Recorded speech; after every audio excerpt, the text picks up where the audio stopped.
Hey, what's up? I'm Mike Squires, and this is Couchers Podcast, episode number 164. My guest, Dusty Bow from Louisville, Kentucky. Um, we had a great time talking. Dusty is a solo artist, has a singer songwriter guy. Has done a bunch of time in different bands. Went out to L.A. for a bunch of years, 8 or 9 years, and slugged it out there, in pursuit of the dream. And he's back in Louisville, and kind of seems like, I mean, maybe he's not going to any dildo parties anymore. Maybe he is. What the fuck do I know? But you'll know what I'm talking about when you listen to the podcast. But you know, seems like he's musically doing as well or better than ever, which is great. And that is the inspiring thing about music, is that maybe you have an idea of what it is to have a career in music, and as soon as you open your eyes, or open yourself up to the possibility that there are many ways to have a career in music that could fulfill you and keep you from digging ditches or doing some other job that you don't want to do, um, it's more of a possibility, and a very realistic uh, reality. Very, realistic reality is, that's a thing. Um, I hope you enjoyed this conversation. I had a really great time. It was very laid back and casual. And the dildo party was my favorite. I mean, I brought it up a bunch of times because I don't think I've ever been to a party like he was talking about.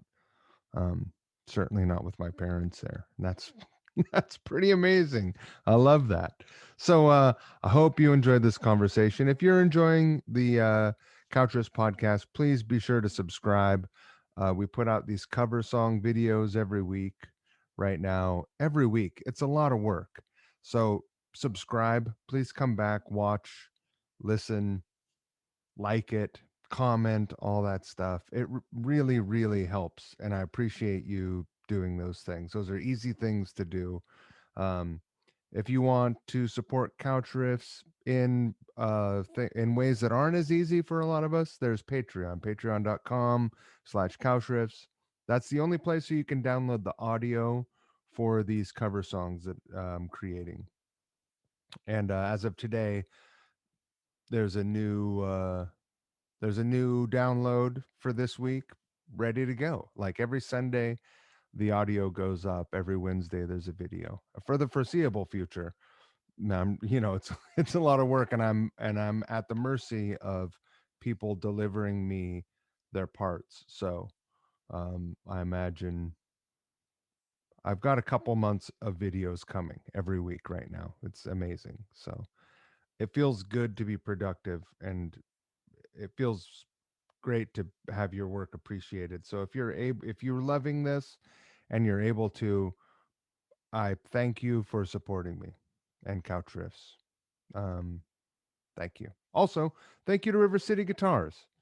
River City Guitars is a very cool little guitar store in Spokane, Washington. RiverCityGuitars.com on your web browser, and at River City Guitars on social media. Make sure to follow them on social. Things go up on social and they get sold and disappear and never make it to the website. Um, and also it's just fun to have cool guitars come across your Instagram feed anyway, right? Every day is a buying day at River City Guitars, and I would not steer you toward a place that I wouldn't go myself. And my guy over there, Bobby Kluss, is a very good friend of mine. I trust him very much, and he's just a lovely guy. So if you have some vintage or just kind of cool boutiquey used thing that you want to move, doesn't have to be a guitar amp or a pedal. It could be a drum kit or a recording console.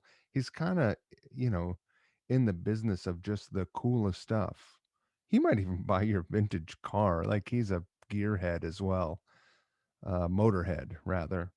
So, give these guys a call. 509-818-7693 or shoot them an email, sales.rivercityguitars@gmail.com. Tell them Squire sent you. And last but not least, don't forget the golden rule and just try to not be a prick. You got the sound? I'm not hearing you. It said you were connecting.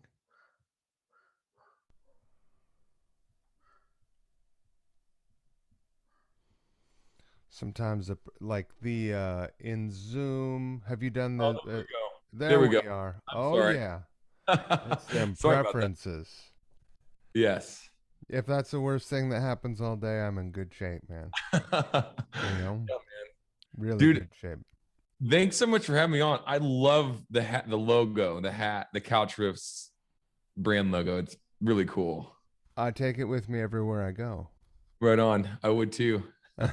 I gotta prop myself up somehow. Yeah, I stole this all on my own, you know. From who? From was that Run so Run DMC. DMC? Yeah, Yeah, okay. yeah, yeah, Oh yeah. shit. I I think never put that together until you said that though. the basic idea is that I think I'll probably change the logo once a year Okay. and just steal something. Steal a design, you know. ACDC maybe? Uh I'm I don't know. I'm not sure how I would work that one out, but Right. um it's also, I mean, there are certain things that I'll stay away from. Like I'll never do the Iron Maiden letters because as soon as you can get, you know, like a parody shirt at Hot Topic with the Iron Maiden letter or whatever, fill in the blank, Right. you know, Yeah. that's when I'll stop. That's when I Okay. won't do it. Gotcha. But there's a lot of, I mean, people have paid a lot of money to have fantastic designers come up with stuff for them over the years, and I'm just gonna swoop in and you know, nab it. Was it Frank Zappa that said if you steal from one person, it's plagiarism, but if you steal from everybody, it's research? Yay, that's good, right? Are you Yeah. a Zappa fan? You know what? I never got into him until Dweezil came and played right before the shutdown happened last year. He played here in Uh-huh. Louisville at the Palace, and oh Did my you go god. see? Oh, nice. That was the last show I saw on March 11th, 2020. Wait, and where are you? You're on the East Coast, you I'm said. in New York. I'm up in the Hudson Valley. I saw him in Albany. Oh man, so it would have been right before or after you saw him. Can't remember the exact date, but wow, So you went and saw unbelievable. them as well? Yeah, yeah. Wasn't it incredible? So good, man. I've never seen anything like it. How he literally just like would stop the band and like they have all these signals, hand signals, I guess that they have to all everybody has to constantly watch him for. That's Frank stuff, man. That's Yeah, Frank, you and know. yeah, and well, I didn't know that about him. I didn't know, like, I knew that he was like a genius, and when I guess years ago when somebody like tried to let me listen to some of it, I was like, it was before I could really actually like comprehend anything that was happening because there was so It much can be going hard on. to digest, you know, Yeah, if it catches you at the wrong time. yeah, If it catches you at the right time and it's the right track, of course. I mean, there are some songs that are much better entry points for people. yeah. You know, Overnight Sensation is, you know, that's a good entry It point. was the Don't Shut Eat Up. the Yellow Snow.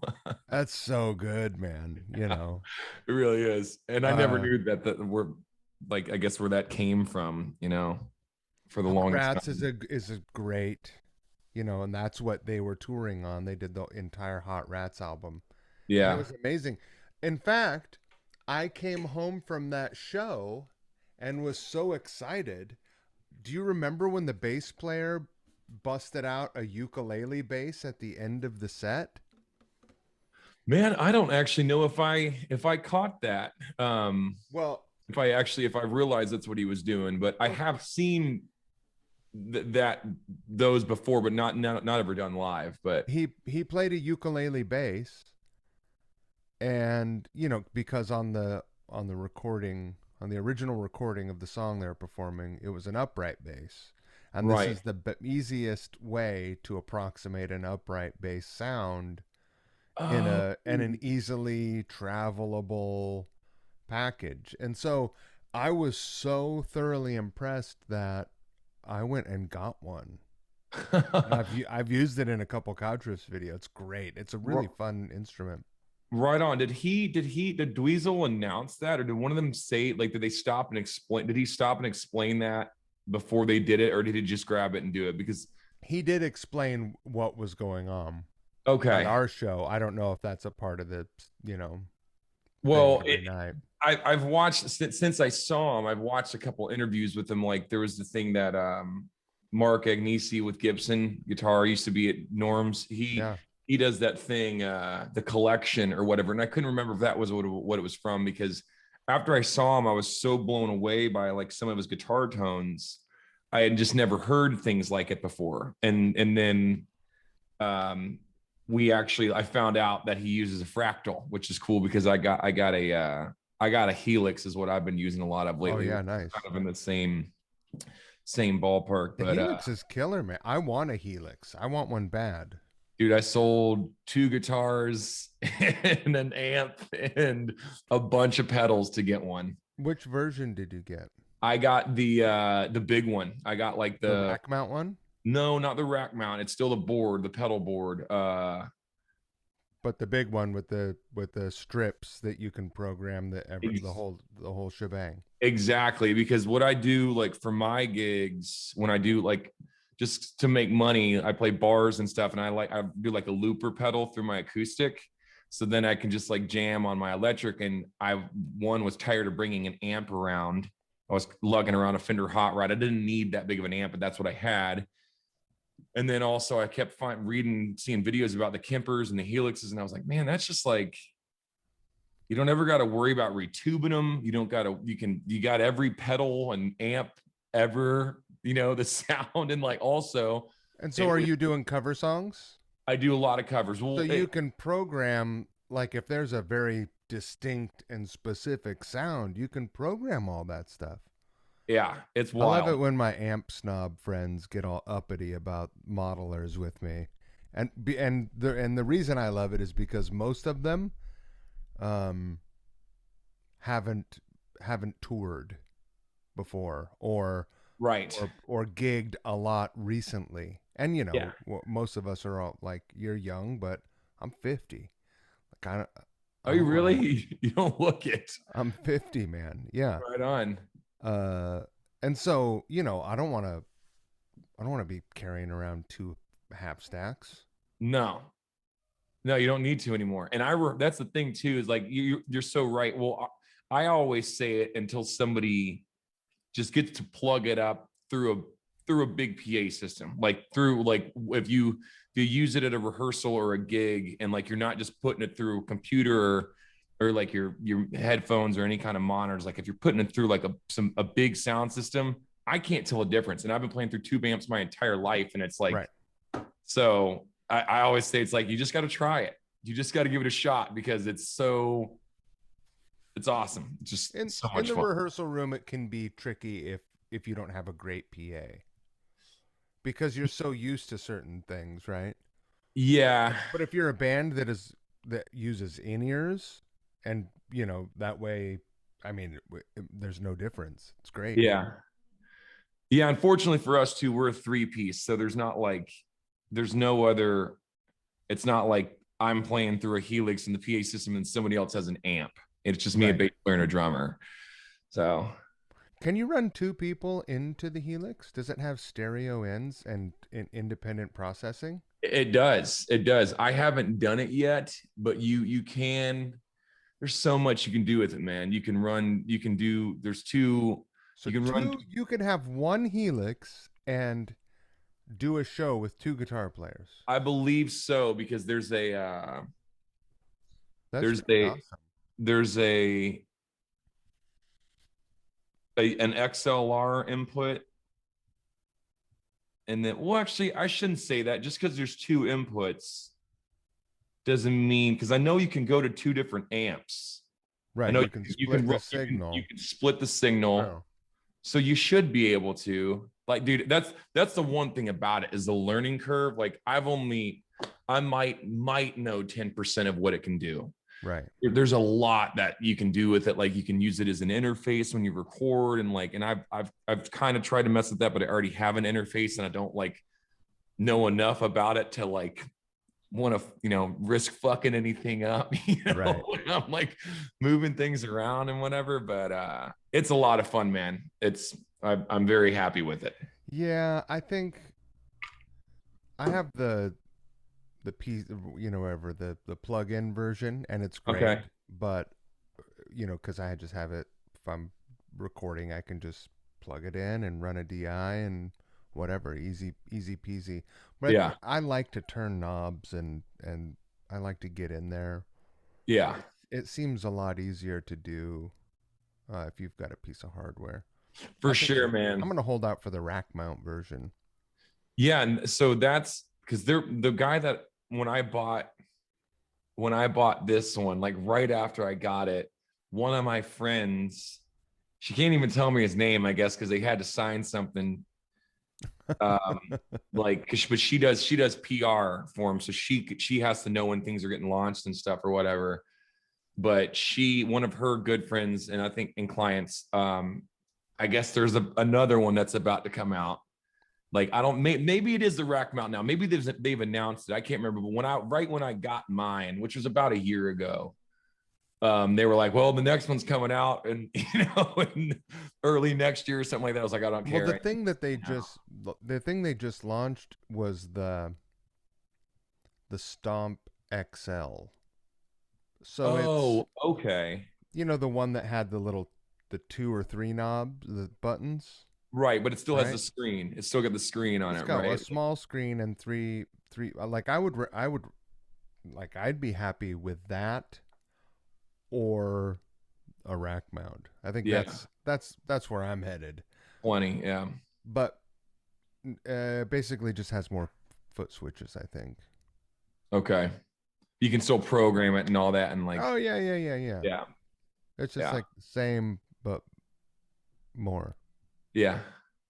Same Like but more but less. yeah, it's the same thing with a built-in, three button switch for $200 more. Right. Yeah. But Yeah, they definitely different do. things appeal to different folks for different applications. For sure. That's the thing. That's the thing is that if you're at home and you've got like, you can't see it, but What is it? I have one of these little wait, the UA thing down Oh, there, oh yeah, yeah. you know, so that I can silently record one of my tube amps. And it's great, but it's like, when I'm going to go to a club gig and bring all this stuff, maybe I will, you know, Yeah. but So can you use that also? Because I've been seeing a lot of posts with pictures with that UA. Can you use that as like a hot plate too to like crank the? yeah, dude. Oh man, okay, So that's cool. there's it has cab sims, speaker sims, and then you can run out to your DAW, and then you can run to your speaker cabinet, and there's two different you can set a volume to your interface and set a volume or front of house or whatever, and set a volume to your cabinet. It's great. Wow, that's nuts, man. No. But yeah, I mean, we jumped right into the geeky, nerdy gear stuff. I Fucking, know. I love it. Yeah, man. uh, Dig it. tell me, tell me about your band, and tell me Um, where you're at right now. tell me what. Tell me where you're at. I'm You in live. Louisville, Kentucky. I'm just at this is my little home studio room in my house. I live with my brother.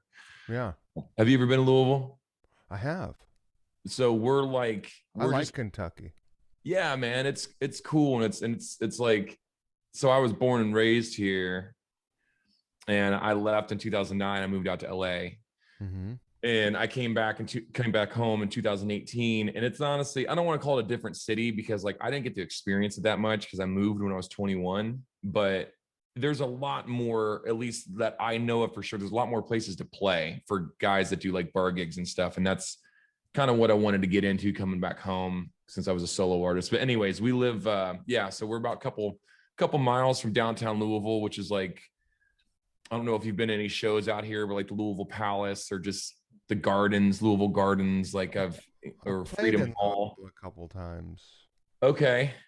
but I don't know What, about years. what capacity do you remember?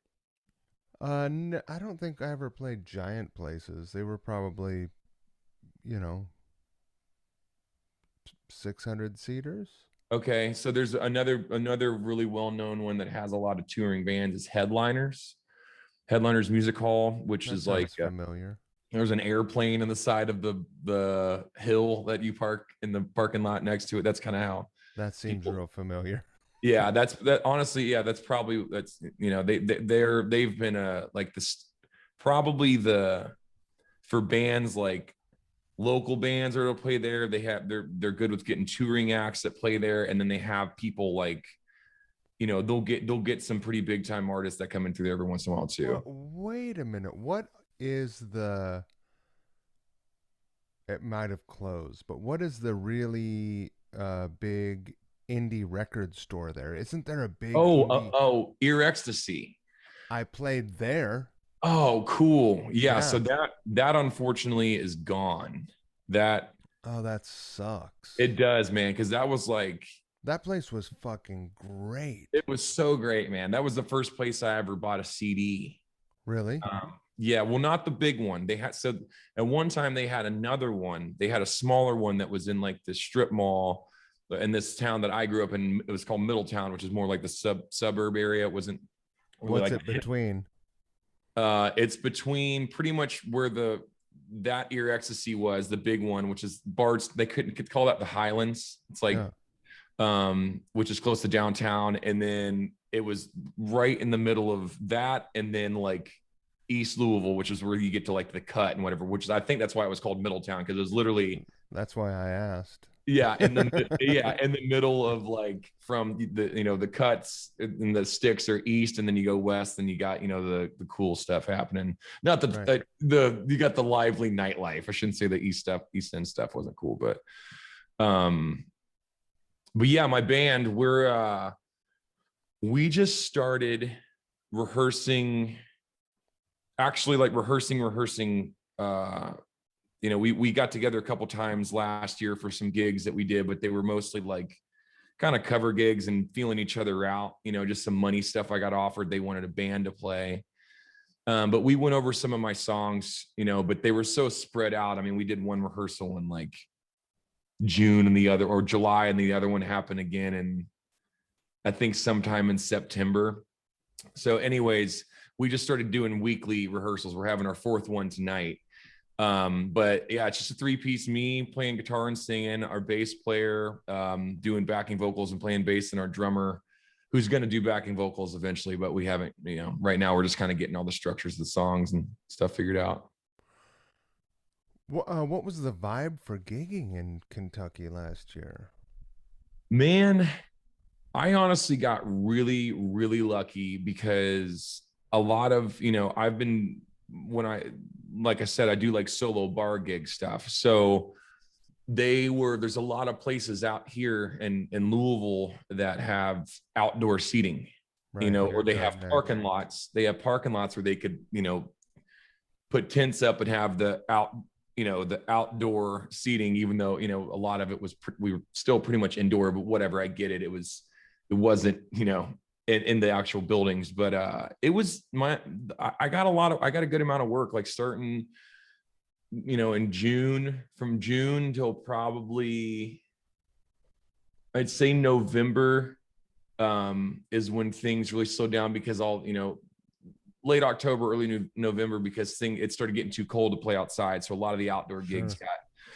got nixed. But I mean, there were bands that would play from time to time, but they would just have to be on, outdoor stages and whatever. And but most of the stuff that all the venues came to a halt. You know, it was only like places that had, if you saw a band, it was at a bar that had a stage or had an area for them to play in. But it wasn't, we only shut down completely right when it happened in March. It was March last year, right? It was like the night, I think it was just, we just hit the 1 year I think anniversary. we just hit the anniversary. Yeah. Yeah. So that time we shut down for a couple of weeks, as like the rest of the country did. And then we opened back up under like 50% capacity, and the bars had to stop ending, or they had to close down sooner because the bars stay open here till 4 usually.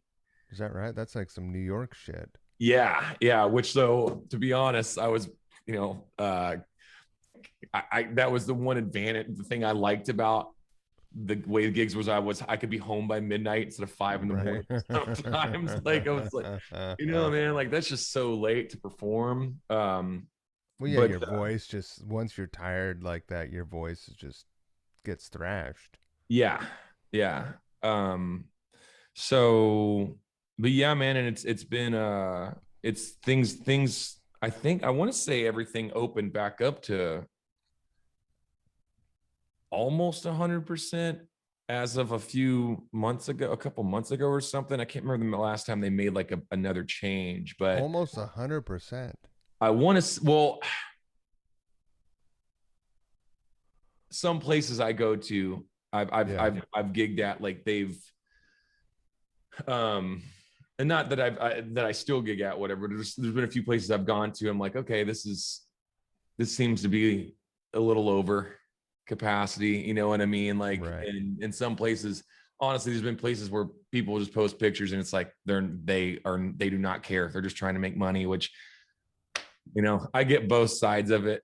If people are struggling and they need to, make some money, but at the same time, it's still floating around. It's tough. Yeah, no, Yeah. it's tough. Well, I mean, the other thing is like people are losing their minds. They want to go out and get drunk and young people want to go out and rub up on each other and you know what I mean? It's like same Yeah. shit as it ever was. Just people are losing their minds. Like, people's moms are starting OnlyFans accounts because they want some attention. It's like they need to get out and go dancing. It's fucking, it's crazy. Yeah. It's definitely a very weird time. Indeed. It's a real weird time. Yeah. What's But things like it? What are the, the bars and stuff like in New York right now? fuck if I know. I Yeah. don't Okay. go out, man. Okay. I mean, I didn't go out before this. I don't drink. Okay. How long you I'm been? goody two shoes. Okay. I got 4+ years. Cool, man. Yeah, yeah, Right on. that's good. Right choice for me. Right choice for me. What Um, what part of New York do you live in? we have a little apartment in Brooklyn, but we live up in the Hudson Valley, near Hudson, New York. Okay. So it's Cool. like 15 minutes from Hudson and 35 minutes from Albany. Oh, It's okay. beautiful up here. I don't think Um, I've been to Albany. we're almost directly across the river from Woodstock. Oh, bitchin'. Yeah, How it's great. close is Cooperstown to that? Isn't that in Ohio or Pennsylvania? No, Cooperstown's Isn't that where the the Baseball Hall Hall of of Fame. Fame is? Yeah, I think No, it's that's in in New York. Ohio. No, I think it's in New York. I've been. Cooperstown. I'll bet you a dollar. I'll bet you a dollar. I'm I'm a I want dollar confident. Okay. I want to say we flew into Albany. There's an airport in Albany, right? Yeah, Or yeah. Newark? No, An easy one. we flew into Albany, and I Fuck, swear it's it's in in New double. York. God damn it, I need a dollar. I'll Venmo you. But no, that's I'm a man of my word. that's hilarious. I lost fair Um, and square.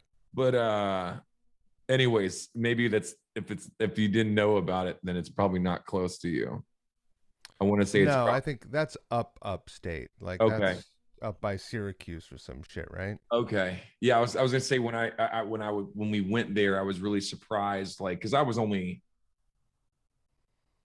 10, Right. maybe that. So, and I was really surprised because I had seen New York City and Oh yeah, no, TV and yeah, New York City night and day difference. and New York are two different animals. Mm-hmm.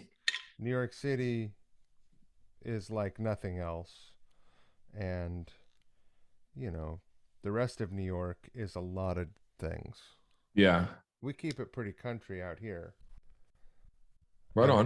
mean, you know, I say we. Um, I participate in some country. You know, I grew up in the country, so nothing is strange to me. Gotcha. Like getting eggs from my neighbors isn't weird. For some people, I know some people that like that's weird to them. You know, like Yeah. what eggs? Like you didn't get the eggs from the store? What are you supposed? How do you eat them? You See, fucking you eat it like the store eggs. you cracking, you Fucking fucking. dingaling.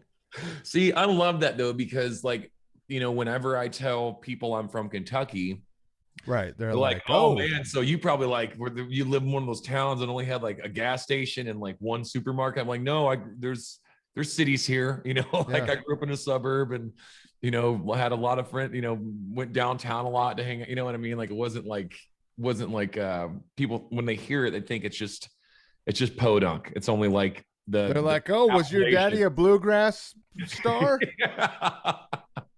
You're like, Yeah. no, my father wasn't a He was a car bluegrass salesman. Yeah. musician. Yeah. Yeah. Oh, that's funny. Uh, how how'd you end up in L.A.? I moved out there with a band in 2009. We were called Bolt Action Thrill, and we wanted to be Motley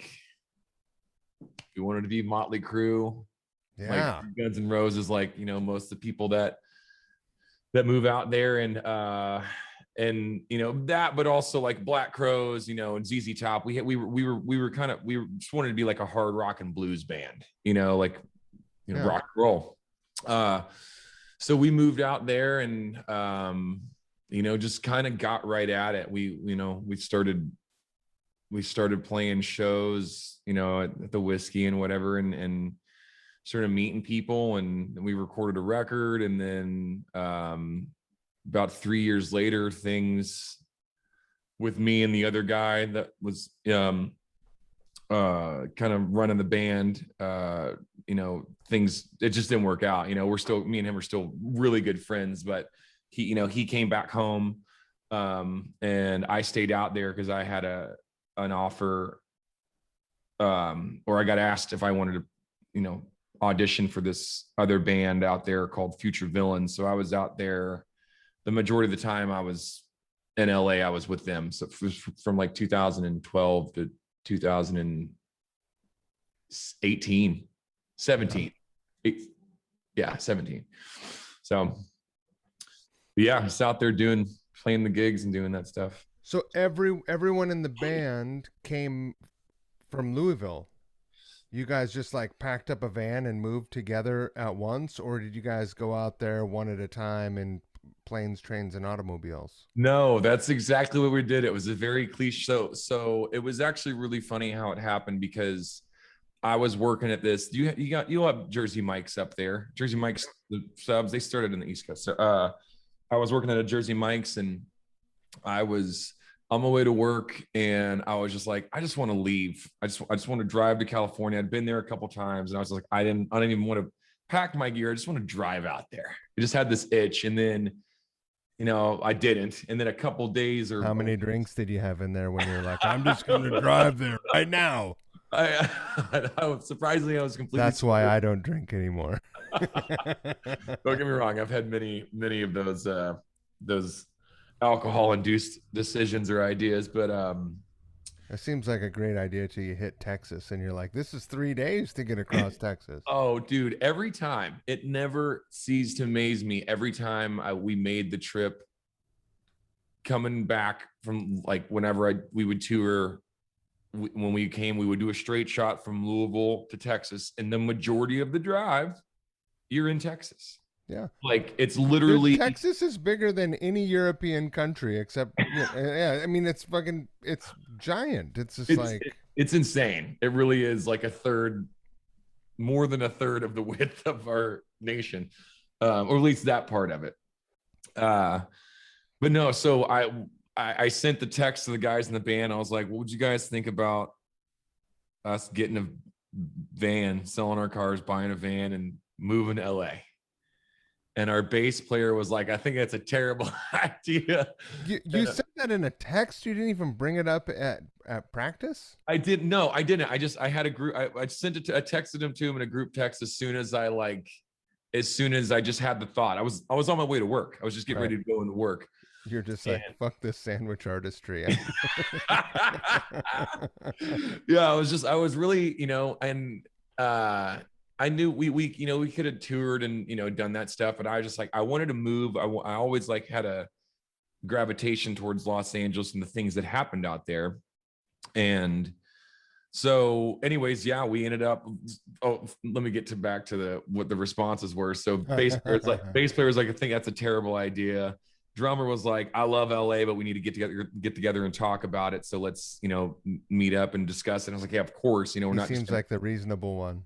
By far the straightest, the most logical thinking of that lineup. And then our other guitar player, good friend Luke, was like, he called me and he was like, I just woke up from that text from a dream that I had that I sold my truck for $500. I was like, all right. So anyways, we got together, we talked about it. We made a plan. We were like, okay, we'll give ourselves 6 months to save up money. So we started working extra jobs and, I sold my car, we sold gear and stuff, and we bought a van and we moved out there.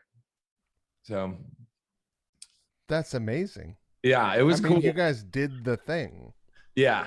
Yeah. So did everyone stay? Did the lineup change? It did. It was, the guys and it's funny too, because the drummer and the bass player, who we had thought would be the first ones to move back home, are only two that are still out there. Oh, really? Yeah, one of them still playing music. Our drummer's not. He has a great career working in the he works at the Lowe's Hotel at the Hollywood Island. What's Vivid? Oh yeah, he works at Vivid. I used to work right across the street from that building. In the valley or whatever. Yeah, I worked at a car dealership, Universal City Nissan, and that was the Vivid building was like right at the corner. And I'll always pass it, like looking to see who was walking in. I never saw any, I'm sure they got a back parking garage, so creeps like me can't drool over the girls. But sure. Yeah, so we the lineup did change though. We parted ways with our drummer and bass player when this producer wanted us to kind of shift our direction and go a little more Southern rock, which me and the other singer and songwriter and guitar player, we were on board with, because we were big fans of that. And also he was willing to do an album with us for free. And it was like, that Price is Right. Yeah. Like Price is Right. And then also like he was, he brought us he mentored us for a while, and he brought us into this like scene of other bands that were really great. So we had other musician buddies and people to play shows with and learn things from. It was just a really good situation, and they didn't, they weren't really on board with it. So you guys make that record? We did. Yeah. Are you happy with it? Parts of it. Yeah. Yeah. You can't be in love with everything you've ever done. No. And that was, I guess the big, that was the thing where it's like, I was young. I was only 22 when we were making the album, 21, 22. And then like, I was very much like, okay, cool. Yeah. That's if my idea is not good and you guys don't think it's good. I never held my ground, never stood my ground when it came to things that I didn't want to do artistically. it was just like, no, man, this is better. Your idea sucks. And I was like, okay, cool, let's just go. I'll sing it. So there's a lot of things I did that I wish on that album in particular that I wish I wouldn't have. But at the same time, it was a lot of people were into it, and then it's one of those things too where it's like, sometimes you're not into it that much, but other people are. But that's not how I operate anymore. Like I have, obviously, but yeah. So you were 20 or 21 when you moved out there? I was 20. Me and the drummer were 21, and then our other guitar player was 22, and then our bass player was 23. So yeah, we were young. You guys were kids. I know. No, it's great. I didn't have that kind of confidence when as a kid Yeah. to do that. You know, Yeah. I stayed pretty close to home. Okay. But Uh, you're from New York? no, Seattle. Oh, okay. Yeah, Well, outside of Seattle, there's clearly. been a lot of, that's the thing though. I mean, I don't know what it's like now, but like I can imagine the scene was probably a little bit better there than it was here in Louisville, Kentucky. Well, in 1992, 93. Right. Is Who's that from, about who's from Louisville? Is White Reaper? You know about them? They're a new young band. They're badass. no, isn't that band My Morning Jacket. yeah. Are Yeah, they from there? they're from here. Yeah, there's been some Jack Harlow, he's a huge rap artist right now. He's from here. But yeah, My Morning Jacket's probably the biggest rock band to come out of here. Did they still Um, live in the area? I believe so. Yeah, I know the drummer does. Because I saw him. Well, I don't know that he does. I saw him post something. He was doing recording with some band. I think it was actually his other project.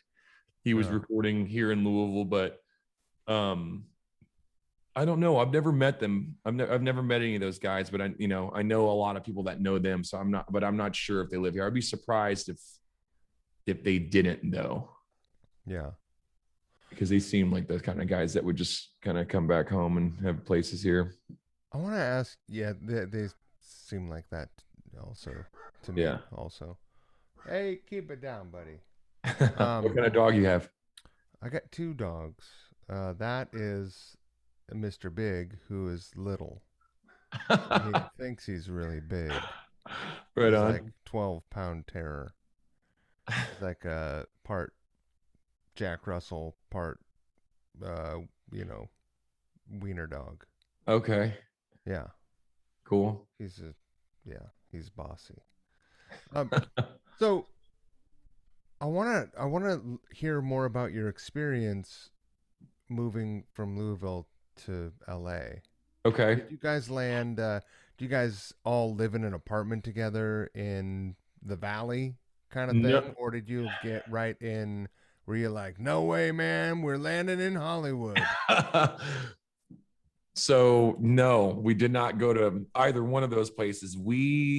So my brother moved out there with us, and so did our bass player's brother, which was cool because then I had a family member, and then so did our bass player, and they both helped the band in significant ways. My brother, he was really good with, like, he worked for Clear Channel Radio, so he got us to go to certain events that we networked with people and whatever. And our bass Oh player's yeah, brother, that's great.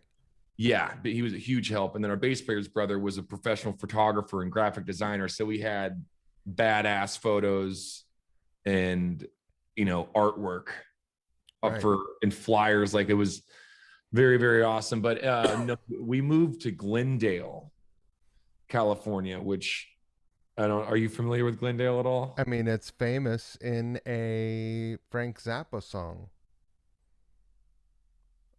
Um, Out in back of Palmdale, where the turkey farmers run. Not Anyway, Palmdale, Palmdale, not Glendale. Glendale. Where's Glendale? Over by Glendale. Is it by Pasadena? It's between Pasadena and Burbank. Yeah. So it was very, very nice, very safe not not at all a rock and roll town, or the place we moved into was not. It was very much like it was the bougie end of that area. Like, they had like the Americana, which is kind of like the Grove, Right. like very big, nice outdoor mall with all the nice shops. And anyways, it was we had like an 8-month lease there, which is weird, I know, but I guess they have weird leasing there because, or different unique leasing for people that are actors in the whatever. So we'll Right. like, let's do 8 months. It's not a full year. We'll get there and we'll try it. And so there was 6 of us living in a 3-bedroom, which was really a 2-bedroom and a study. Right. So that got old really quickly, especially when we only one person had a car. So Ooh. if any, we needed one person in the band. I'm sorry, my brother had a car, and then our drummer had his car.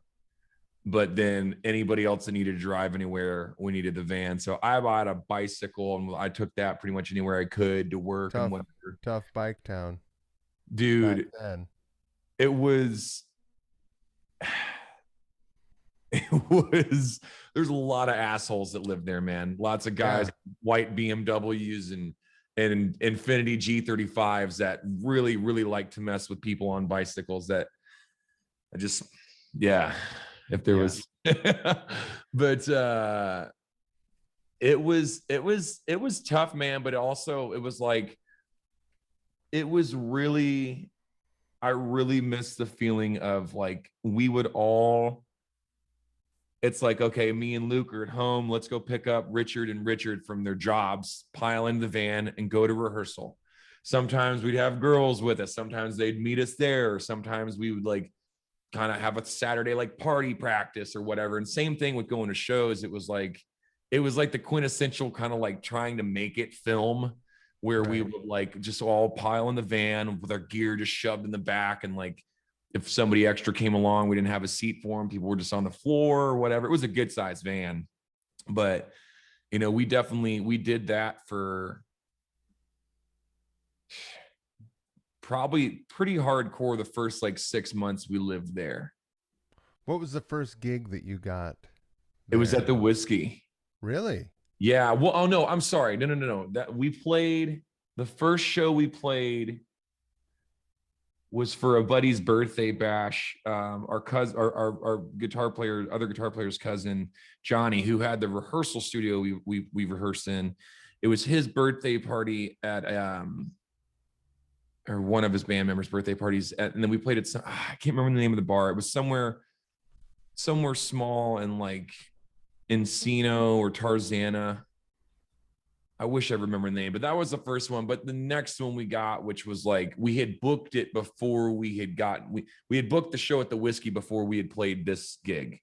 So we were kind of like, this is our, even though it was a gig, it was kind of our warm-up gig for the Whiskey. Right. But that was really cool. And like, did you ever deal with Selena Dinkins, who was the booker there for a while? I never played the Whiskey. Oh, okay. It was. What's the place up the street? The Whiskey's on the corner, right? The Whiskey's on the corner, but the Viper Room's down the street too. The Viper Room closed, right? I played there a lot. Well, no, that was my favorite venue there, the Viper Room. That was what I thought, how every venue should treat every band. That salty Scottish bastard up in the sound booth was amazing. What was that guy's name? Oh no, he used to be, okay, so he might have been in the Viper Room then, but now the last time I played, the Roxy was where he was. He's at the Roxy. The Roxy, yeah, and he was. That's where I played. I never played the Whiskey. I played the Roxy though. Roxy was super dope. But see, also, I think about kind of what every venue should have out there is like, have a curtain. You know what I mean? Like the Whiskey didn't have a curtain, and I couldn't believe, even though they had a really high room. Not that many rock clubs have curtains though. Let's be honest. Yeah. Before the smoking ban, it was a fucking, that's a bad scene. That's just like terror waiting to happen. That's a nightmare. That's true. I never really, I just all the And a times bunch of drunk thought about that. I never really rock considered fans smoking and, that. yeah, Dashing on the exactly. curtain. But Yeah. But that I always appreciated that as well. yeah, it was really nice. Like, unless especially, like we never had anybody setting our gear up. And I know that's like a lot of bands don't, like that's just part of it, but it was really having that little moment of privacy before you go on, especially if there's no green room or there's other bands in the green room and whatever. And like just having that moment to where it's like, okay, I'm getting my stuff ready, like, and You don't have have a to feel beer, like you're like in the watch glass or whatever, like you're being scrutinized. yes, It's great. exactly. Yeah. Yeah. Yeah. Especially in a town like LA. Yes. Big time. Not that it's, now that I've been around a few times, it's seriously not even the worst of the worst places. you know, What do you I mean? mean, people will scrutinize. There's snobs everywhere you go, Yeah, for and there sure. are people that are picking you apart everywhere you go. Yeah, Portland, Oregon is as bad as LA. I agree. I You agree. know, Yeah, it just is. yeah. No, you're right. It happens everywhere for sure. So, how did the gig at the Whiskey go? I mean, were you nervous? Were you stoked? Because that's a legendary spot. I was very, very excited and also very nervous too, because like one, they did the thing, about the pay to play kind of thing there, right? So Mm-hmm. we had to do that, which was cool. Like it wasn't cool, but what was cool, what happened was a lot of our friends, everybody that we knew out there, which was, probably collectively a dozen to 15 people, all brought people. So we had like 50 people at our first show at the Right. Whiskey, and we needed like to sell, I think, was 60 tickets, but it was our first gig there. So like we had a good crowd and everybody was getting really hyped for us. And like we had a friend who was she was a well-known porn star at the time. She showed up. So like that made us look really good. Right. And so then we got invited back, and they kept doing the thing with like the pay to play kind of thing, but then they'd give us a little bit of a cut, or they'd give us a little bit better of a deal each time. But then very quickly after that, they put us in this not raffle, but like they put us our name in the hat for this gig, this party that the Free Speech Coalition was putting on, which was a hustler party. And it was like the debut of this Stormy Daniels DVD called Operation Tropical Stormy. So we like, yeah. That was like, and that just happened, that the anniversary. Well, no, I guess that when it I'm was, assuming that your name got drawn out of the hat because I'm hearing the story. Is that true? yeah. We got picked. Yeah. So we got picked, and you know, it was, I it was really like, I just posted about it the other day because the picture popped up in my feed, but it was these, four guys in their early 20s getting ready to play a gig at the Whiskey, just surrounded by porn stars, like all these, like Nina Hartley, like Stormy Daniels, Jessica, like all these like mega famous adult film stars were there. And so it was very, very nerve wracking, but it was awesome. It was like, you know, Did you doll yourself up extra cute that night? we we tried, and I remember we got we got interviewed. It was our very first interview ever, and like there was, I can't remember the girl's name. She was insanely beautiful, and like just asking, she asked us, how we got the gig and whatever. And I just remember we just one of our band members like kind of referred to that scene in Talladega Nights where Ricky Bobby like doesn't know what to do with his hands. Like we had never been interviewed before, and like here we are like next to this like and knockout, and like we didn't know what to do. We didn't know what to say. And right. anyways, but it was a lot of our bass player's mom won a raffle for like a big basket of porn DVDs and dildos, and, like lube and stuff. And, like, my mom and dad were there. Really? Yeah, they came because it was right. Oh, that's right. It was right around my birthday. It was right in August. So it was right around my birthday, and they flew out there for it. And that's the show that they caught. What Yeah, did they think about that? they're super cool. Like they were having a great time. I remember like I walked up to them at one point before we played. Maybe it was after we played, and they had a deep throat contest. They were using dildos, and it wasn't actually happening on real people, but there was a deep throating contest going on stage, and I see my mom and dad just kind of like looking at the stage like laughing. I walked up and threw my arms around. I was like, "You guys having fun?" Like, just the things that you never think would happen, man. But so your parents are not uptight? not at all. They're the most like supportive, rock and roll, open-minded, just forward thinking, like progressive kind of, they're not, don't want to call them, they're not, like hippie and spiritual and whatnot, but like they're very, they're just all, they love all kinds of things, all kinds of people. Sure. So yeah, great folks. Were either of them musicians? Dad plays a little bit. Mom doesn't. She used to strum around on chords and stuff, when I was younger, but dad, he plays. I remember those, some of my earliest memories was him playing acoustic guitar. And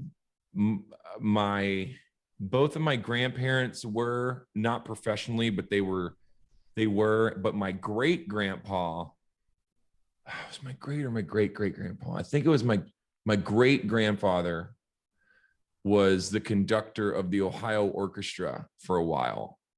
So it's definitely in my genes, even though I can't read music theory for shit. But right. That's great. Yeah. So they were never like, you need to put that goddamn guitar down. No. Get back, put your nose back in the book. No, they were really cool about me making a lot of noise, and like, that's great. Yeah, man, they were very, very, very awesome with that whole and like, man, they let us rehearse like the 6 months leading up to us moving.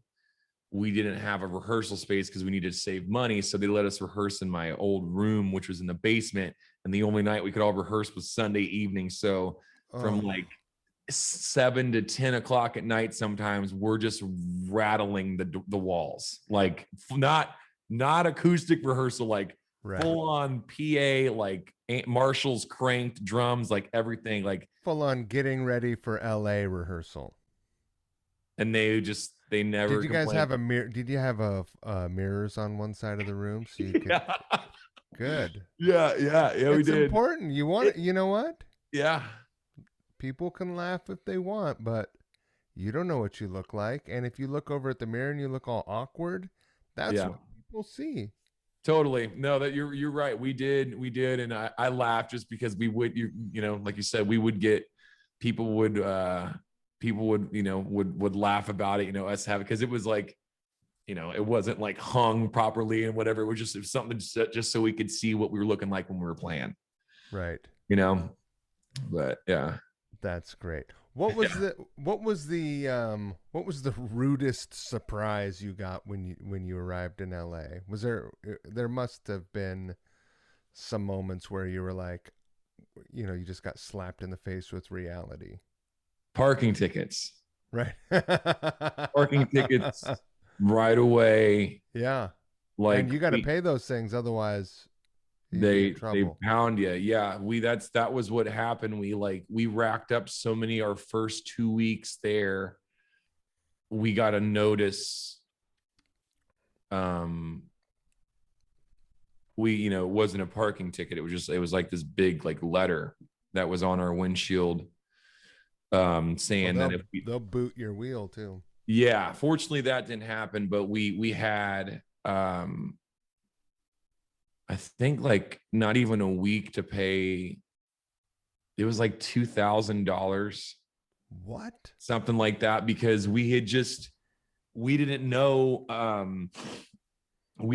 like with the fine, like the first one was $60, and then they kind of kept going up a little bit to like 80, 90 or whatever. It wasn't over 2 weeks. It was within, I'd say, probably 2 months. Right. 2 months. And then we just never paid them. And then we like there were these fines and additional And then they fees. go to collection. Yeah, Yeah. I've done that. Everyone in their 20s does that. Yeah. Mine racked up to about that much money as well. I had to, Really? yeah, it was fucking awful, dude. Yeah. Awful. That's what Yep. I'll, if I get a parking ticket, I'll sit in the driver's seat and pay it over like on my phone right then and there Mm-hmm. because bad experiences as a you know, young man, foolish young man. Yeah. I mean, yeah, and that's kind of what, you know, I started doing that even when I would like if I would only after paying it, if I'd only have $50 in my account, still it's like got to get it over with. You're gonna have to, you know what I mean? Like just or you're just gonna forget about it, set it somewhere, lose it, whatever. But yeah, that's how I am too. Like whenever I get one, I just immediately pay it. So you guys didn't become the next Motley Crue, unfortunately. No. But what were some of the like other than the fancy dildo party with your which sounds incredible. What were what were some other highlights from your time there? Because it's a LA is a town where there's so much shit happening, and there's so Yeah. many. You know, if you're just yeah, I think people go out there and you know they're looking for opportunity, but if you just go out there and you're just kind of cool and have an open mind and if you're just out like you meet all these people that you grew up like admiring, you know, like people are not right now, but people are out, you know, and Yeah. there's a lot of opportunity to meet folks. Dude, yeah. You know, on that note, just the other day was the 9-year anniversary of me and my best friend, old roommate out there who was also a singer. Be cool for you to maybe talk to his he was in a band named called Diamond Lane for a while, and we were in that same scene, same circuit, you know, just playing Hollywood together. But we went to see Guns N' Roses. Well, it was the Axl Rose project, Guns N' Roses, as we called it. You know, like it was before they got back with Slash and whatever. Yeah.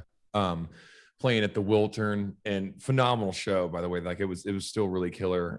But they were playing at the Man, Wiltern. Richard Fortus on guitar, that guy's a monster. They Dude, probably had Bumblefoot.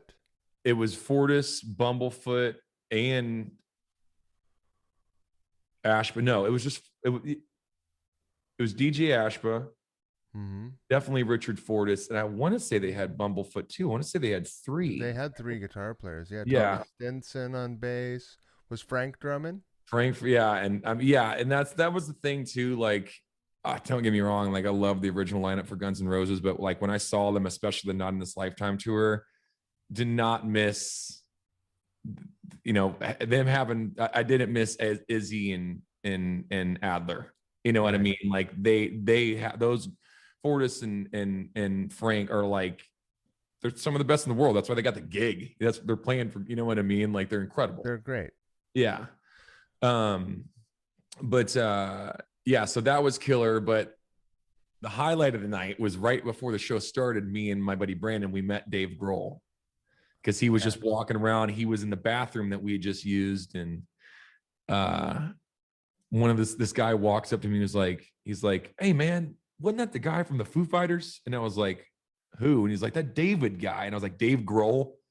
I was like, "You think Dave Grohl's gonna be using the the public bathroom at the Wiltern at a Guns N' Roses concert? Come on, man. He's backstage, probably, if anything, or whatever." And then like he's like, "No, man, look, it's him." And he's like, I go over, Dave Grohl's just like strutting out of this bathroom, and my buddy Brandon walks out right behind him, and I go, "Brandon, Dave Grohl."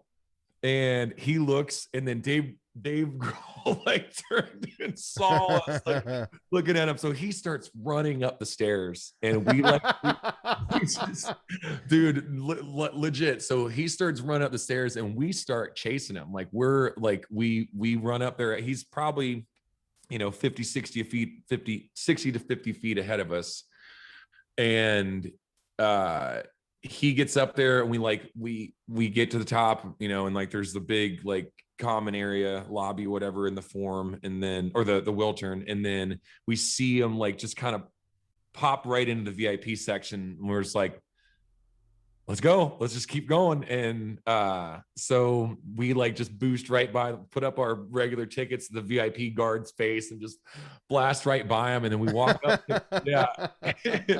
We walk up to him and he was taking a picture with some other people by the bar, and we were like, okay, what do we do? Like, you go from that side and I flank him from the other side, or do we just like walk up to him and talk to him? And it's like, let's just go up and say hey. So we go up there, we're just total fanboys, because we're both Right. huge Nirvana fans, and Brandon even grew up in Seattle, so he was even more of a Nirvana fan. I was way more of a Foo Fighters fan. But he was really cool, and like we did a shot with him, and then we were trying to take a picture, and I I had just gotten my first iPhone, and I'm holding it, and he's like, no, no, no, no. He's like, what are you doing? He's like, give me that. So he took my phone, and I'll send you this photo. He took my phone and like did the flip camera thing, which I didn't know that feature Right. until he did it. And I was like, so we just start like laughing and we all have this big shit eating grin on our face. So that was a fun moment for sure. Right. Did you guys get any, like, outside of the dildo party, of course? Did you guys do any gigs with any of the bands that grew up admiring? Did you have any opportunities like that? With Any Bolt, opening? the only time we got on a really good bill was we played the Sunset Strip Music Festival in the Whiskey, and we were the last band to play that night of the Whiskey. So pretty much it was the year Motley Crue headlined. So like the street, it was probably the busiest that I ever saw it. Like it was probably because Crue, obviously, like who bigger, and other than maybe Guns N' Roses or Aerosmith might have brought him, but as far as like, well, Aerosmith's not from Hollywood anyways. They got done, and then the street closes down after because they're the headlining out, or I'm sure the street opens back up for traffic. So all the people that are at the festival have to go into venues. So we played right after Crue got done, and it was by far the most packed I've ever seen the Whiskey, not even just at other shows that weren't ours. Like, it was because everybody wanted to go somewhere, right? So it was like the Roxy, the Cat Club, I believe, was still open. Did you ever go there? The Cat Club that was right next to the Whiskey. That was kind of like the dive bar of the Strip for a while. And then the Viper, the Key Club was still a thing, and then the Whiskey, and that was so. Here you got. Anyways, that was the only time we were ever on like a really big bill. But the band I was in, after Bolt broke up, the band I got in Future Villains, we did some cool stuff. Like we did some tours with Steel Panther. Oh, rad. And we got on some more Sunset Strip music festivals, and but what was your role in that band? Were you singing or were you playing guitar? Just singing. That was the first time I was ever just a front man. So that was a different thing, and wish I wouldn't have done as long. That was a big part of me leaving the band too, is like one member in particular didn't want me playing guitar. He just wanted me singing. Wait a minute, let me guess. Was it the guitar player? Bingo. I don't know. I am a clairvoyant. I have a special, I'm special. You nailed it. Well, that's too bad. Was that weird for you? Was it awkward? Because I don't like to be on stage and not have a guitar or bass. It was at first, but I mean, I had been kind of used to it in a way because I used to play in this cover band that would play at that place, the Cat Club, right next to the whiskey. We were called the Lonely Drunks Club Band, and we did just covers from Foo Fighters to Zeppelin, AC/DC, the Stones, like all all classic rock and like '90s rock, pretty much. And then, so I did a little bit of that. I did a little bit of frontman stuff without a guitar. Like sometimes they would just have guitar players, and they'd be like, "Hey, can you come and sing these 5 songs? And don't worry about bringing a guitar." So I had some experience doing it, but as far Hey, as like, oh yeah, do you know Stephen McSwain? I think that he used yeah, to do that as well. yeah, oh yeah, Go down there Steven, and sing.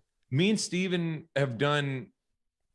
We've never been on stage together, but we've done gigs together. Like so, the Lonely Drunks one night they did a Back in Black tribute, so we all did Back Oh in yeah. Black. And I knew of his guitars and stuff, but he comes out and sings fucking Hell's Bells, and I was just like, Oh yeah. No, he's got a AC/DC cover band now, oh no, I did not know that.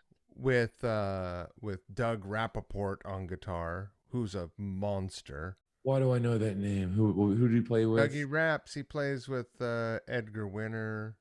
A Oh monster. He's a yeah, monster. I saw him play with Edgar. Then I saw him at the Greek Theater. Yeah, he He fucking does rules. he does a bunch of like YouTube videos and stuff, I demos. I You go definitely knew the name Doug next Rappaport. level. Next Yeah, level player. cool. Yeah, Steven's a phenomenal singer and makes awesome guitars too. Yeah. I have one. Oh, which one do you got? He made me so do you ever see Duff's Chrome Hearts Les Paul? The one that he made him, or is it? Yeah. It's an actual. Yeah, with all the crazy stuff on the back. I Yeah. commissioned that Oh. for Duff's birthday. And then Oh. and Steven sort of built me a fret because we had played Bumblefoot came and played with Loaded and he had that fretless guitar, right? Yeah. And I A kind of double became neck too. obsessed. Yeah, Oh. well, the one that I played just had one neck, but he let me Okay. play his fretless guitar, and it was crazy. I'd never played anything like that before. So Steven built me this like gold sparkle flying V with a fretless, brass neck, fingerboard on it. It's crazy. Wow. It's a beast. You'll have to send me some Very photos or videos of it, very man. hard to play. Yeah, I don't think I've ever even tried to play a fretless guitar. It's awful. Yeah. I mean, it's cool for like special effects for recording. Like you can do some weird stuff that you can't do with anything else, but Right. you have to be really like well practiced and also a lot more talented than I am Yeah. to play it with any sort of musicality. Yeah, like play I can imagine. chords or. But there are people out there who crush it. There's a fretless classical guitar player, um, called maybe Fret Buzz, maybe or something like. He's on Instagram. Okay. He's incredible. I could never do that. No, and I don't want to. Yeah, some of those guys are freaks when it comes to playing, man. Anyway, we have a mutual friend, Stephen McSwain. Yeah, man, he's really cool, awesome singer. Blew my mind when I saw him sing. What's the name of his AC/DC cover band? You know? I don't know. Do Kelly they? Lemieux plays bass, who's in Buck Cherry. Okay, My friend Go Time is the drummer, Ryan. cool. Yeah. Yeah, we probably have other mutual friends too, because like as far as like the way I met, well, not just the way I met Steven, but there was other nights where I saw him sing at like they did these like ultimate jam nights and sound check lives in Hollywood. And Yeah. so I started doing some of those and I met a lot of I want to say that's probably the first time I heard Doug Rappaport's name. I want to say it was at something like that. Probably. But I did see him play with Edgar Winter at the Greek Theater, and he fucking Tore the guitar a new asshole. He's great. Oh yeah. No, Great singer too. he's as good as anyone, dude. That Yeah. guy's as good as anyone. He can do everything. It's Yeah. incredible to watch him play. I just like Yeah. insane. Um so after your time in LA, was it weird to I mean, you said that the town was a lot different. You were gone for you said 9 years? Yeah. Almost 10. It was like 9.5. Yeah. 9.5. Yeah. That's a long time to be somewhere. Yeah. Hold on, my dog is crying. I'm gonna let him in. Yeah. No worries. Mr. Big, come here, buddy. Come on. Come on. Come here, buddy. Who's the biggest dog? Oh yeah. Who's the biggest dog? Oh, is he Oh named after the band? no, he showed up to us with the name Biggie. Oh, Um, I just watched that documentary, by the way. That was pretty wild. was it good? Yeah. Yeah, man. There was a lot of things in there I didn't, lots of old footage of him, like people that would have had to have on a big homies carrying around a big, VHS kind of camera. Well, I don't know if Right. it was, yeah, it would have been then. It would have been early 90s before Yeah, you no, like, those are VHS cameras. Those aren't yeah. VCRs or anything, you know. No, yeah, there were, yeah. But it was, I didn't know. He was only 25 or He was six, a 20. kid. Yeah, man, like crazy. Like, but yeah, I recommend it. It was cool hearing I'll watch it. I'm a hearing his mom fan. talk about some stuff too. Yeah, Yeah, I'm a fan. yeah. So, how what was coming back home like? Was it cool? Did you come back with your head high? Yes and no. It was more like I got pretty like things got pretty out of control the last couple of years I was there, with just being in the city and like, I was like newly single, lost my job, you know, um, quit the band, and all this stuff was just kind of like all the things that I had there that were like my core important things in my life kind of just fell apart all within like 3 months, three to Right. yeah, 6 months. It's about half a year. So I really I wanted to leave at least the area I was in. And also I had started doing a solo thing. I was like, I started my own thing, and I was like, I don't need to be here. Like, I had been traveling to Nashville to record my records because I was, kind of going this like Southern rock country route at the time. Yeah. And I was just like, there's a thing for it out there. And then also, brother had just moved back home, and like I missed my parents, and like there was just so many reasons that I wanted to come back. But I did have like I was happy with getting out of there, and not just like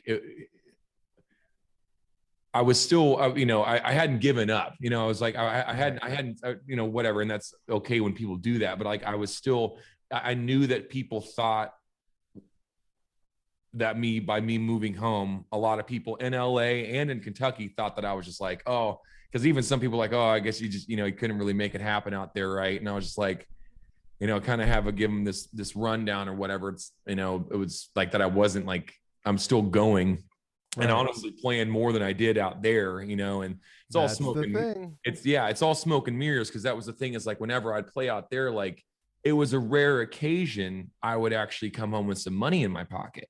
Right. Every time I play out here, it's a rare occasion for me not to now. And that's something that people didn't realize. It was like they see these great pictures and like all these events and like these big stages and lighting and and like all these rock stars and famous people that you get to meet and be around. But it's all it's all smoke and mirrors for a lot They're of just folks. those are just pictures. Picture and pictures don't pay the rent unless you're a famous photographer. Yeah, exactly. But yeah, it was a little bit of both, to be honest, man. It was like I was kind of like, because it would, and also I like you said about that was the hardest part, was like there's just people out there in the industry that, you know, that just go out and that you meet. If you go out, you will meet producers, Yeah. booking agents, you know, label rep, A&Rs, attorneys, whatever. Like if you go out to damn near anywhere, it doesn't have to be at a show, it can be at a coffee shop, those people are out there. So like and I had spent a lot of time like building relationships and stuff while I was there. So that was the toughest part. Was like, okay, well, if I leave, I'll still have those people here, but they'll be 2,000 miles away, opposed to like, you know, if I go to Kentucky, it's like I know that there's not like a lot of industry here or whatever. But You know what? Here's the thing. Uh, you're playing more music, yeah? yes, yes, You actually are, I mean, making money playing gigs? yeah, yeah. How many shitty jobs did you have in LA? You said you worked at the car lot. That was the thing. That job was a great job. Like that was, you know, when I had that the year, the first, I had that for the, you know, the big chunk in the middle of me being there. That was a great job because, you know, my boss was really cool and I got paid pretty good, and I got to leave to go on tour when I needed to. And like, I always came back and had a job, Right. but you That's know, nice. That's yeah, also rare. yeah, very rare, very rare. Like you know, that was another thing my brother hooked me up with. Like, so having him out there, like I said, was a big help. Your But brother sounds fucking great. he is he's a fucking superhero, man. I'm gonna tell him you said that. That's good. I'll just I have him mean, watch. the thing is that, you know, I played for years before I made a dime. Mm-hmm. Before I ever, you know, it was always put put all your money and all your energy into it. I mean, now still, you know, I spend so much money doing this and making these goddamn videos, Yeah. and you know, but you know, of course, you do it because you love it, and then you Right. still have to cover, you know, you still have expenses, you still have to pay your bills, right? So Yeah. when you have an opportunity to live life more in alignment with what you want to spend your time and focus your energy doing, if that includes like playing music, even if it's going out playing covers that, you know, maybe you've played a bunch and maybe you're not super jazzed on doing it every time, you know, maybe like Friends in Low Places isn't your Right. favorite song, but guess what? People at the bar want to hear that shit. For sure. They fucking love Friends in Low fucking Places. Yeah, that's definitely one that gets requested. Like I'd say 50% of the gigs. Yeah. I've played that song a fucking 100 times. Yeah. Yeah. And it makes people happy. You make a little scratch, and I think it's I think it's fucking I think it's great that you're doing it Thank you, man. Yeah, because yeah, I don't know. I'm with you, and I'm definitely like, you know, when it, like I said, when I moved, it took a minute, especially it was before, like right when I moved, I started getting gigs, but I wasn't like making a living doing it. I was just kind of, and I was having to take certain ones that I didn't really want to do, you know, and I was like, whatever, I need money. And then, you know, I had a PA system to start doing it. So like I could, and I kind of just took anything that was going to pay me wherever. And like, and then Sure. it started graduating to where, you know, I was getting referred to other places or people would cancel and I could, you know, I had that night open. So I got into like better venues and whatnot. So it has been really awesome. And it's definitely really improved my musicianship too. It's like, you know, within the last, even with the pandemic, I think last year I played like 80 gigs, you know, so it was That's like, amazing. yeah, it was at least 70. I haven't done the exact math, but I know if it was at least 70. But yeah, so it's that, and that's where, like I said, smoke and mirrors, man. Like people, you know, I tell all my buddies, like, because I played in some cover bands, you know, a few different ones when I was in LA, and like, I was like, out in this part of the world because there's just not as much of that. There's not as many bands that do it. There's not as much competition, or it's not over fabricated with. I'm thinking about trying to find a cover band up here once all this stuff opens back up, because there aren't I live in farm country. Like, you walk outside and there's cornfields. That's awesome. That's what's going on here. So it's not like there are a bunch of people to play with, Right. So I mean, I want to find a gig. Right on. That's Why not? Yeah, no, I'm with you. Is there a decent amount of like bars and restaurants and stuff up there that would have Up in Albany and Troy and, like, yes, Saratoga Springs, or whatever the fuck it's called up there, Sarasota, what the fuck it's called. Yeah. They got a racetrack up there, so there's a bunch of Oh, riches. it is. There are a bunch of riches up there. I think it is Saratoga. There you go. I believe. Yeah. I don't know. I've never been either way. Yeah, so there's all kinds of stuff around. Yeah. Cool. You have a new song coming? I do. The Red, April 8th. Tell me about that. So, well, it's initially what we wrote it about. I wrote it with my friend. Her name's Jamila Cairo. And it was about this story I heard from this guy that I used to do. I would sing on his records and did some gigs with him. He had a buddy that was a retired motorcycle racing champion. And then he was from Germany. That's a fucking cool job. I know, right? Yeah. When he told me that, I was like, damn, I would love to like just talk with somebody about doing that kind of thing, because that's got to be a far more insane than any of the other, maybe rally racing, but then like even F1 and Indy, like those guys on those motorcycles, like they don't have anything around them. No, there's nothing around them. Like, you hit the pavement, you better learn how to fall. Yeah. And they always touch their knee. A lot of times they touch their knee pads when they turn. It's insane. Yeah. No, those guys are fucking daredevil Vikings. Yeah, that's a good way to put it. Daredevil Vikings.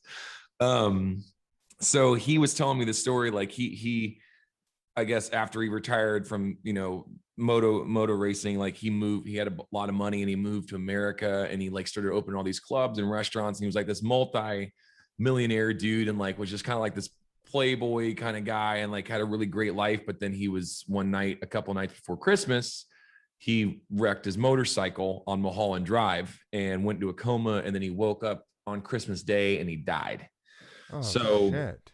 It was kind of like, it was that was the song idea, the story that it came from was kind of like, the chorus is, if I could go any way, I'd go down riding, and so it's kind of like it as tragic and sad as it was, the guy probably didn't like to do anything more than ride his motorcycle.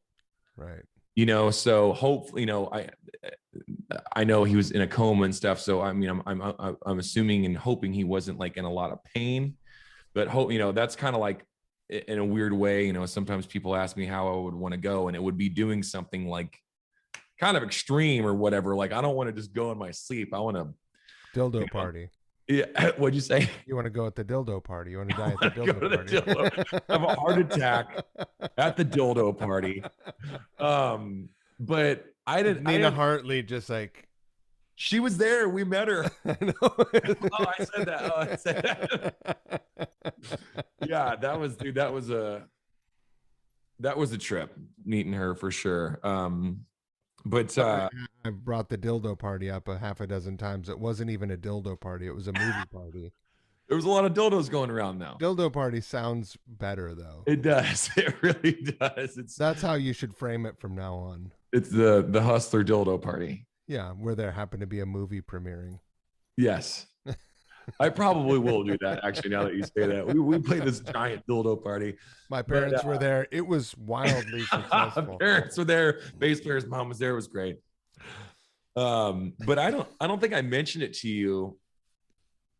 I don't think I talked about it yet. Actually, I know I haven't today, but this whole album is a concept album. So like Oh, all the songs, like the red is going to be kind of the story will be portrayed differently in the music videos. So like the whole album's about it's kind of it's based off of me moving out to California, but it's going to be through the character of a gunfighter in like the Wild West in old times. So I got this animator working on the videos and stuff, and the red, the way that's going to be in the, it's same kind of thing. Like he dies.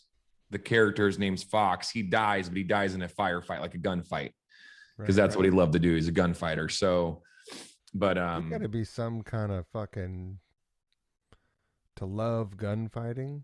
You got to be that's you got to be a special kind of someone.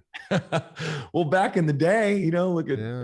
I guess, Did people love it? I guess there's always been assholes, right? yeah. Like, Doc Holliday, Billy the Kid.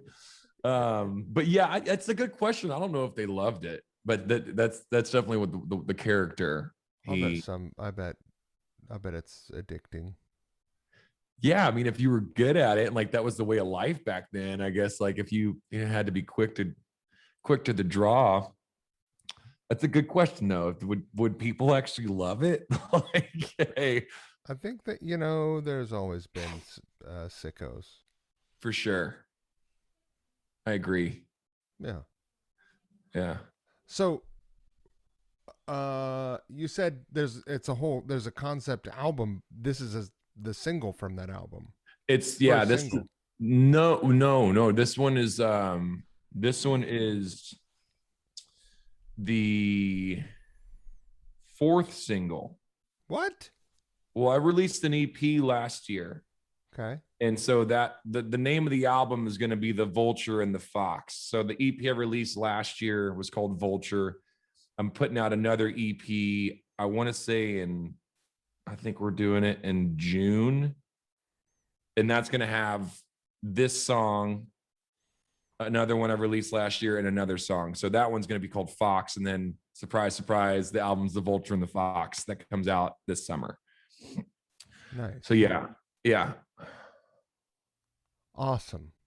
Yeah, there's so yeah, like the other songs I had that I have out there that are on Vulture are way more like rockin', kind of heavier and rock and roll stuff, and then this is kind of some of the slower songs. It's just three of the songs that are way more mellow and not as like in your face, I guess. So this song is pretty mellow. Yeah, it's definitely it's the most experimental kind of psychedelic I got on with certain guitar tones and very like vibey. It's not it's very I don't know. One of my buddies said it would kind of sound like a Pink Floyd, like it had like a Pink Floyd kind of style, like very just open and like long drony guitar licks and Cool. stuff. Yeah. Uh and so when you go to practice tonight, is this band working up those songs? Yes. Yeah. We came to the agreement the other day that we're not going to do, unless it's really high paying, we're not going to do cover gigs. We're just going to do like I'm going to do, because they got other things going on like for work and stuff, so they don't really need the money. But whenever it's like pretty much whenever I'm with the band, like we're just going to focus on having a tight like 35 to 45 minute original set, maybe a couple covers in there, because I like doing covers. So Me too. yeah, it's fun. What's your favorite cover? Probably The Boys Are Back in Town by Thin Oh, Lizzy. that's a good one.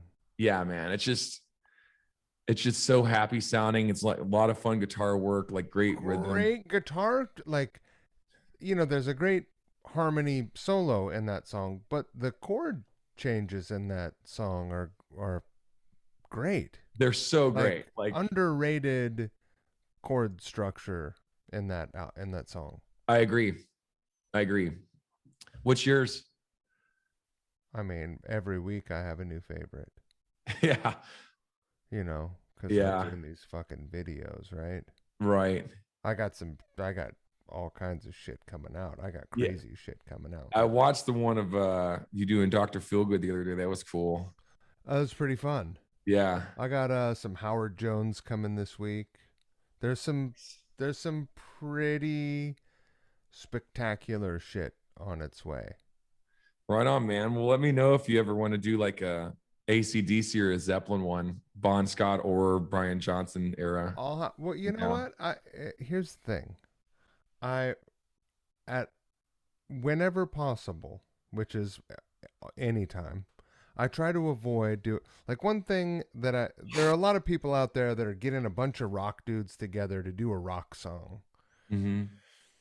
With the Motley Crue one, we chose that song because some friends of mine just published a book Oh. called Nothing But a Good Time, and it's about the like 80s hair metal. Oh, okay. I saw that in the captions. The Yeah, guitar was the guitar player and then both guitar both guitar players. players. Okay, Both cool. of those guys were the authors, they're co-authors of that book. And Right so on. we chose that song, but otherwise I would have tried to probably, I mean, if that scenario wasn't there, I probably would have tried to get a completely different lineup. I try like it's just not that exciting to me to see a bunch of fucking 40-year-old rock dudes play a rock song.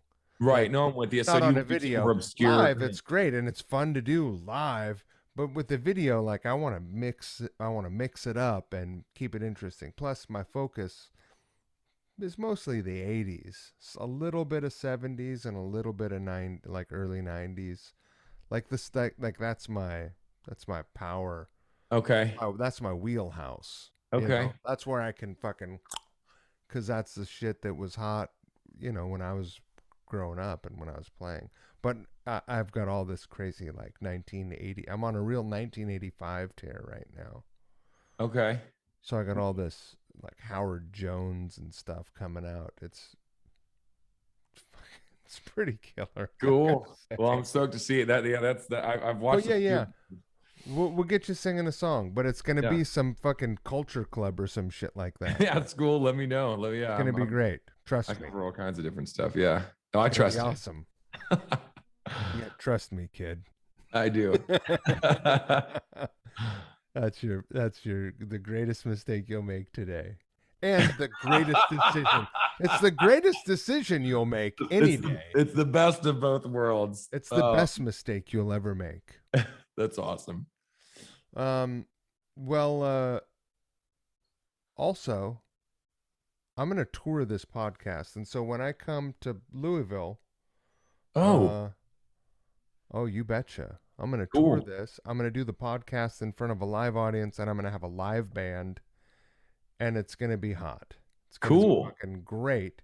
And so perhaps we'll find a way to do something then. Yeah, yeah. Let me know when you decide about that too. Like, because I can obviously help. Get a place to do it, and I'll get some people there.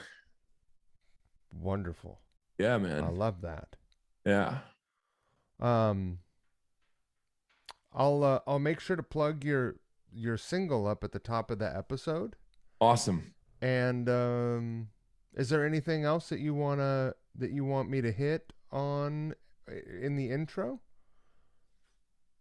Most What's that? nothing. Sorry. When you mean like as far as like audio or just like or what you're or what well No, when you just do like the as far introduction? as like yeah, Um, gigs or just the single. yeah, mostly like I'm really just trying to push my people to go to like my YouTube and my Spotify. So like Cool. yeah, that's it. I don't got any like cool gigs lined up, at the moment. So Cool. all the screens. I'll be sure to do it. Right on, man. Uh thanks for spending so much time with me today. Yeah, dude. Thank you for having me, man. This is a lot of fun talking with you, dude. Um have a good rehearsal. Thank you. whip those guys into shape. I will. Fortunately, they're on it, man. They're guys that like I've had some couple rehearsals since I've been back that with some other people where it's like you didn't fucking listen to the songs at all. You just stood up and thought we were gonna learn them here. Like, that. No, that's not how you get a seat in a band and keep it. No, like Learn the songs. like old, like not they weren't. I won't say they were older or whatever, but they weren't kids. It's just like I get it if you were like fucking. Actually, no. Like anytime. No, a young kid would probably be even hungrier. Yeah, it's like when somebody sends you the songs, like you have time to learn them. It's like, especially, and they had, anyways. But yeah, these guys are great. They don't need to have the whip cracked really. So how's this one go? What? I never I never want to hear that at rehearsal. Yeah. How's this one start? Yeah. Homework. Yeah. Chicken. Chicken or beef. That was the thing on tour. If someone was fucking up, chicken or beef. That's what they're gonna ask you on your flight home if you don't get your shit together. Huh? I like that. I haven't heard that one. Beef. Would you like chicken or beef? More of a fish guy. There you go. No, I'm kidding. Ever since Airplane, that movie Airplane, they don't really do fish on the airplanes anymore. Oh man, I watched that the other day. That's such a good one. Your Vector, Victor. So good. All right, man. Have a great night. Thanks, I had a great time talking with you. Me too, brother. I really appreciate it. And let's stay in touch about things. When's this gonna be coming out, by the way? Oh, next Monday, the whatever that is, the 29th? I believe so. Yeah, 29th. The 29th? Yeah, that's right. Cool. Right on, man. Well, good luck with everything. Thanks, man. Likewise, and let's stay in touch. We'll for real, let me know when you're going to be coming to Louisville. And I'm really, really sorry to hear about Ear Ecstasy. That fucking sucks. It does suck because that was like. You guys have a record store anymore? We do have a few really good independent ones, but they I can't remember the name of it. I wish I could to plug it right now, but they just opened. There's one called New Noise that I go to. New Noise Sound. No, just called New Noise. Mm-hmm. And they do records, art, and then I think some DVDs and whatever. And then there's Book and Music Exchange. They have some records. And then there's another big one that just opened. And it was really exciting because it opened it was just right in the middle of the pandemic, but two, it was like since we lost Ear Ecstasy. So we do have some good record stores here for sure. What's in that space there at Ear Ecstasy now? Because that was a pretty good size. But what are they? Is there something there? A Qdoba? No, I'm sorry. It's a Panera Bread. So no. Really? Yeah. Fuck you, Panera. I know, man. Like, how do you say "fuck you" in French? Is Panera French? I don't know, but that was another thing. I moved back home and was like, damn, like I knew it had shut down, but when I saw it, I was like, oh God, that's where it used to be. Yeah, it's bummer, but they have some other good ones here, and I think I want to say they've been in talk about somebody reopening that, but in a different location. Right. It would be weird if they shared the space with Panera. It would be very. Although you could go in and grab the soup of the day or whatever, maybe, and then get on one of those listening stations. Shit, man. But right, man, let's stay in touch, dude. Good talking with you, man. Have a great night. Thanks, man. You too. Peace. Bye.